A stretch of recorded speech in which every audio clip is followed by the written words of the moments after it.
ধানের শীষের জোয়ারের বিপক্ষে আমাকে স্বতন্ত্র লড়াই করতে হচ্ছে। দল থেকে মনোনয়ন না পেয়ে আগেই ঘোষণা দিয়েছিলেন লড়বেন স্বতন্ত্র প্রার্থী হিসেবে। অবশেষে ধানের শীষের বিপক্ষে লড়তে যাচ্ছেন বিএনপির কেন্দ্রীয় কমিটির সহ আন্তর্জাতিক বিষয়ক সম্পাদক ব্যারিস্টার রুমিন ফারহানা। ব্রাহ্মণবাড়িয়া ২ সংসদীয় আসনে স্বতন্ত্র প্রার্থী হিসেবে মনোনয়ন দাখিল করেছেন রুমিন ফারহানা। সোমবার দুপুরে সরাইল উপজেলার সহকারী রিটার্নিং কর্মকর্তার কার্যালয়ে উপস্থিত হয়ে মনোনয়নপত্র দাখিল করেছেন তিনি। এ সময় তার সঙ্গে বিপুল সংখ্যক কর্মী সমর্থকরা উপস্থিত ছিলেন। এ সময় সাংবাদিকদের প্রশ্নের জবাবে রুমিন ফারহানা বলেন, আল্লাহর পরিকল্পনায় তার বাবা ১৯৭৩ সালে আওয়ামী লীগের জোয়ারের বিপক্ষে স্বতন্ত্র নির্বাচন করেছিলেন।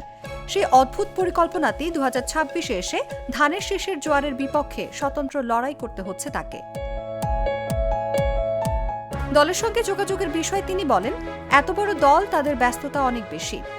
৩০০ আসনের প্রার্থীরা আছে, জোটের সঙ্গে আলোচনা আছে, তাদের এখন অনেক কর্মব্যস্ততা। এ সময় মানুষের প্রার্থী হিসেবে জিতে আসার প্রত্যাশা ব্যক্ত করেন তিনি। সরাইল ও আশুগঞ্জ উপজেলা এবং বিজয়নগর উপজেলার বুধন্দি ও চান্দুরা ইউনিয়ন নিয়ে গঠিত ব্রাহ্মণবাড়িয়ার ২ আসন থেকে ব্যারিস্টার রুমিন ফারহানা ছাড়াও অন্তত অর্ধ ডজন সম্ভাব্য প্রার্থী বিএনপির মনোনয়ন প্রত্যাশী ছিলেন। তবে এই আসনটি বিএনপি তাদের শরিক দল জমিয়তে উলামায়ে ইসলাম বাংলাদেশের জন্য ছেড়ে দিয়েছে। আসনটিতে বিএনপির সমর্থন নিয়ে প্রতিদ্বন্দ্বিতা করবেন জমিয়তে উলামায়ে ইসলাম বাংলাদেশের সহসভাপতি মাওলানা জুনায়েদ আল হাবিব। নিউজ ডেস্ক, জাগো নিউজ।